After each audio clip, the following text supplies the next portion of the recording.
En este momento, mientras estamos hablando acá, con muy poca cobertura mediática, casi nula, se están realizando asambleas en un montón de barrios pobres, organizadas por un montón de movimientos sociales distintos, para evaluar una mega marcha la semana que viene, el próximo miércoles, que alienta Juan Grabois. Claro, la marcha de la semana que viene promete tener una escala importante, pero también esta misma movilización, la de hoy, la de las asambleas, va a estar seguida de otra gigantesca mañana, en la cual se van a movilizar tanto el bloque piquetero, que marcha a la Plaza de Mayo, los grupos de movimientos sociales más opuestos al gobierno, que denuncian más enérgicamente la situación social, pero también otros sectores, como la UTEP, también de Juan Grabois, que marcha al Congreso para reclamar el salario básico universal. Estuve hablando con distintos especialistas respecto al salario básico universal. Hablé, por ejemplo, con Daniel Kotzer, a quien seguro vamos a entrevistar en estos días. Él ideó, creó y desplegó el plan Jefas y Jefes, que en la época de Eduardo Duhalde llegó a cubrir a más de 2 millones de personas que estaban desocupadas cuando arrancó el gobierno de Duhalde, cuando terminó el de la Rúa. Evidentemente es una discusión que está abierta si lo que hace falta es un salario básico universal, un programa de empleo garantizado como fue el plan Jefas y Jefes, o un refuerzo salarial, que es lo que más recomiendan Daniel y otros expertos, siendo que ahora el problema no es tanto el desempleo, como lo era cuando era 21% en la época de Cavallo y de la Rúa, sino los bajos ingresos, el hecho de que hay gente que pasa hambre aún percibiendo un ingreso o una cobertura por parte del Estado. La verdad es que la situación social es dramática. Después de la pandemia empeoró brutalmente a caballo de, primero, la salida de la pandemia, que desacomodó un montón de esquemas productivos, pero después a caballo también de la guerra, que hizo subir el precio de los alimentos y de la energía. Y ayer lo puso muy de manifiesto, de manera muy a flor de piel, muy en carne viva, Nacho Levi, el referente de La Garganta Poderosa, que ustedes saben, Alberto Fernández confundió, dijo La Garganta Profunda, pero que en definitiva eso a mucha gente les recordó la existencia de esta organización, que es muy grosa, que hace en los barrios algo, para mí, único, que es, además de tratar de llevar comida, tratar de llevar cultura. Instalaron una redacción de un diario, armaron un polideportivo ahí en la villa de Zabaleta. Y mirá lo que me contaba Nacho anoche en Brotes Verdes.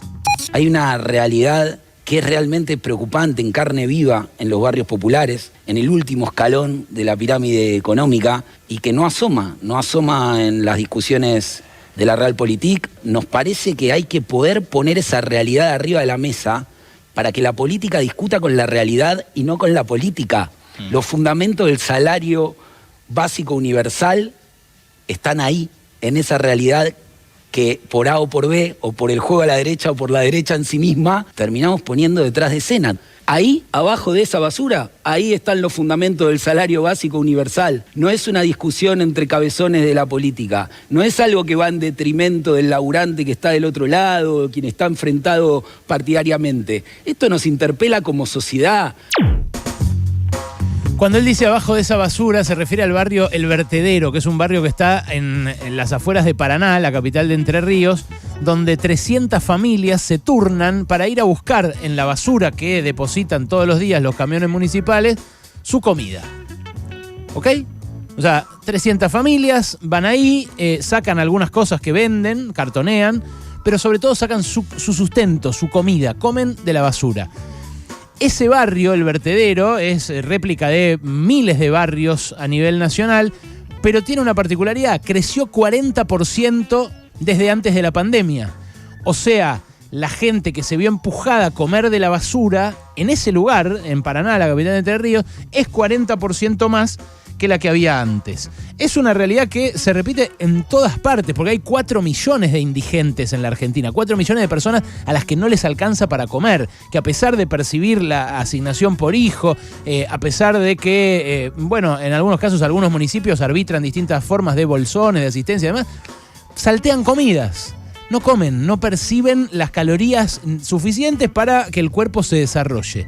Y eso, que es un 10% de la población, es un mayor porcentaje en los niños, del mismo modo que la pobreza es mayor en los niños. Entonces pasa lo que muchas veces hablamos en este espacio, que es que nuestros hijos van a vivir en un país donde más de la mitad de la población fue pobre de chica. Con suerte va a ser esa la realidad, porque eso es si consiguen salir de la pobreza a lo largo de su vida. Esta semana me entrevistaron para un documental que está haciendo sobre la deuda Rudolf Herzog, que es el hijo del gran cineasta Werner Herzog y a su vez un gran documentalista alemán.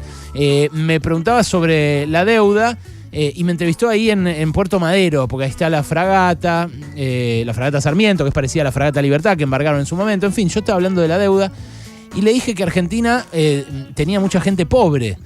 Y me dijo, pero no es un país pobre, mirá atrás tuyo. Y me mostró los rascacielos de Puerto Madero. Entonces le digo, claro, Argentina es cierto, no es un país pobre, es un país muy desigual.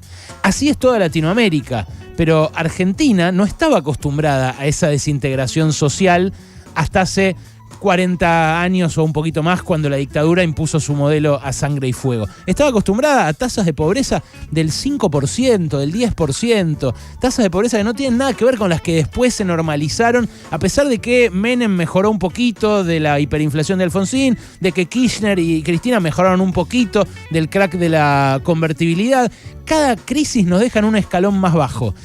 De cada crisis salimos con un ingreso un poquitito mejor al peor momento, pero mucho peor al del anterior escalón. En este caso ni siquiera, Alberto Fernández ni siquiera nos recuperó del peor momento de Macri. Estamos en este momento en términos de ingresos igual que como nos dejó Macri, que nos había dejado 25 a 30% abajo en términos de ingresos de antes.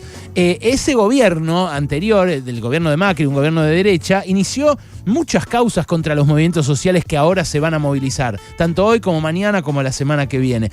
Muchas de esas causas estuvieron dormidas en los tribunales durante años y ahora se reactivaron todas juntas después de los 3 discursos donde Cristina Kirchner criticó a las organizaciones sociales. Estoy diciendo que Cristina los mandó a allanar, que Cristina disparó los 16 allanamientos en Jujuy, a la Corriente Clasista y Combativa, a Barrios de Pie, a la Tupac Amaru. No estoy diciendo eso. Queda bastante claro que a Cristina no le responde la justicia, ¿no? Por eso los juicios que tuvo, por eso los allanamientos que tuvo en su propia casa. Ahora, hay un clima de mucha hostilidad hacia estos sectores que ya vienen tolerando ser invisibles para las capas más ricas o el resto de la sociedad, y que ahora, además de invisibles, empiezan a ser perseguidos. Porque esos allanamientos se suman a las causas que abrieron en Chubut contra militantes sociales, acá en la ciudad contra otros militantes del MTE de Grabois por supuestamente cobrarles a manteros. Mirá el juicio que les hacen juicio por cobrarles a manteros supuestamente protección contra la represión de la policía, que a cada rato les roba la mercadería, los verduguea, les pega o les saca un ojo con una bala de goma. Lo que hacen esos manteros en muchos casos es aportar a los movimientos que los defienden de esa represión.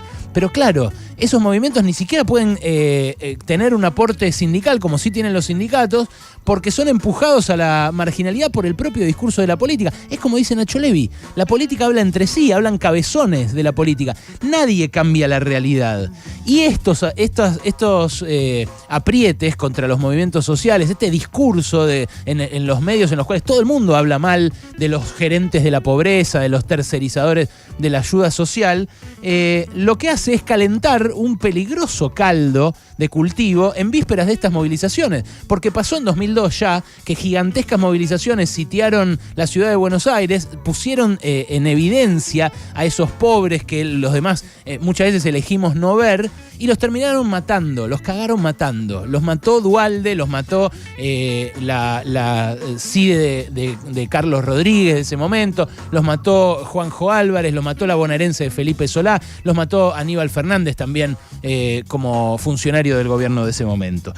Ahora, la verdad, a mí me da miedo que avance esa represión, que avance el narco, como denunció ayer Nacho Levi, y que empiecen a matar dirigentes sociales, porque ya pasó en Rosario. En Rosario a Eduardo Trasante de Ciudad Futura, que era un pastor que peleaba contra el narcotráfico, lo mataron así, porque en los barrios, cuando se retira la asistencia, crece otra forma de sobrevida, que es el narco. y hay incluso en los barrios situaciones donde los que antes eran parte de una organización o trataban de ayudarse mutuamente, terminaron entrando a ese negocio porque no les queda otra, porque si no se cagan de hambre. Así como los empujó a cartonear o a comer del basurero a muchos en Paraná, a otros los empuja a vender falopa, digámoslo así, y a que eso le exponga a su vez su vida a un final trágico. Ahora, ¿es la justicia la que empuja allanamientos para demonizar a los movimientos sociales, para blindar al gobierno de derecha que venga después de este? ¿Busca custodiar el ajuste que anunció Silvina Batakis, que va a empeorar la situación de esos sectores pobres? Porque durante la segunda mitad del año, por ejemplo, no va a haber refuerzo de 18.000 pesos como el que hubo ahora en estos últimos meses, porque el Fondo Monetario no lo habilita. ¿Qué busca? Yo no lo sé, la verdad, no lo sé, lo vamos a ver en este tiempo. Pero lo que sí me pregunto ante ese avance del narco, ante la vergüenza del lockout agropecuario que hoy hacen las entidades de patronales ruralistas, a pesar de que lo que reclaman, que es más gasoil, ya empezó a aparecer, porque lo dicen los propios transportistas, ya empezó a aparecer más gasoil en las estaciones de servicio, aunque todavía hay faltantes, y ellos no tienen nada de qué quejarse en su situación particular, porque son los de panza llena los que le va bien. Bueno, me pregunto cuándo vamos a empezar a ver a los invisibles.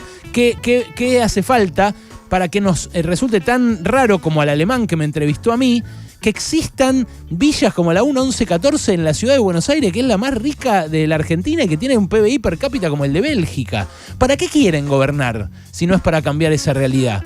¿Para qué se propone un movimiento como el peronista, por ejemplo, gobernar la Argentina si la va a entregar tal como la recibió? Existió la pandemia en el medio, está la crisis mundial y demás. Ahora, lo que hay que cambiar de la Argentina es esa desigualdad escandalosa. La derecha no lo va a cambiar. En la Argentina los sectores populares se sienten representados por el peronismo y me imagino yo a un montón de gente escuchándola a Batakis anunciar el ajuste que anunció y diciendo, como decía Nanni Moretti en Aprile, en la película esa de hace como 30 años, que lo miraba a Máximo D'Alema a discutir con Berlusconi, y decía algo de izquierda, D'Alema, por lo menos decía algo cívico, decía algo, por lo menos. Bueno, me imagino gente gritándole al televisor, diciéndole a Batakis, decía algo peronista, Batakis, por lo menos decía algo de coraje cívico, algo que nos haga pensar que ustedes quieren gobernar para suturar esa fractura que divide a esta sociedad y que la verdad que la está hiriendo para siempre. Esa gente, creo yo, esperaba que este gobierno hiciera visibles a los invisibles y ahora está poniéndose de manifiesto y se va a mostrar en las calles, tanto hoy como mañana como la semana que viene, que no. Ojalá la respuesta no sea represión, ojalá la respuesta sea abrir los ojos, porque están ahí, se están cagando de hambre y la desigualdad en Argentina ya mata, puede matar mucho más.